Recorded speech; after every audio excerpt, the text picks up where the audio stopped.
ইমরান, তোর যতই দেই ততই আমি অবাক হইতাছি। রাসেল, তুমি কি আমার কথা বলতেছো নাকি আবার গেট আপ সেট আপের কথা বলতেছো?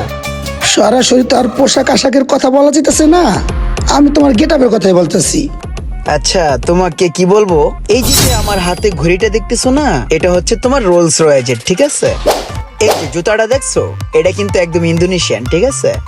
আর এই যে শোনো, চশমার যে একটা ব্র্যান্ড আছে, যে চশমার, বুঝতে পারতেছো না ব্র্যান্ডের কথাটা? বুঝতে পারতেছো? বুঝছো না ব্যাপার? তোমার আমি হারাম মুখ পিছাতেছি, তুমি এর গল্প আমি করতে চাও? না, গল্প চালাবি নাই, বড় ভাই আসছে তো, ডলার ভাঙানোর ব্যাপারগুলা, বিজনেসের ব্যাপারগুলো আলোচনা করতেছি, বুঝতে পারছো? তুমি ডলারের বিষয়ে কথা বলতেছো, এটা ঠিক আছে। আমার ফোন আনছাও কে? আমার মনে করছি বাসা থেকে ফোনটা চুরি হয়ে গেছে। আর ওই কোডটা দাও, তাড়াতাড়ি দাও, সাত করে খুলে দাও দি।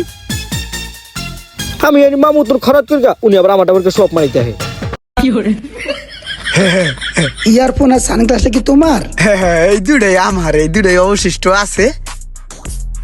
তোর পায়ে দুটো ধরে তুই ভাই যাইস না, তোর অনেকদিন ধরে আমি বিশ্রিত। তুই চলে আসছো এত তাড়াতাড়ি, তোমার বিষয়টা নিয়ে একটু পরে কথা বলতেছি, তুমি একটু সাইডে যাও। সাইডে পরে দিতেছি, তুই আমার সানগ্লাসটা আর এইটা দে, থাক তুই।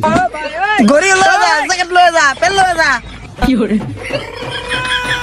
তারে ভিজিলে যেমন তেমন বালির ভিজিলে শুকায় না যৌবন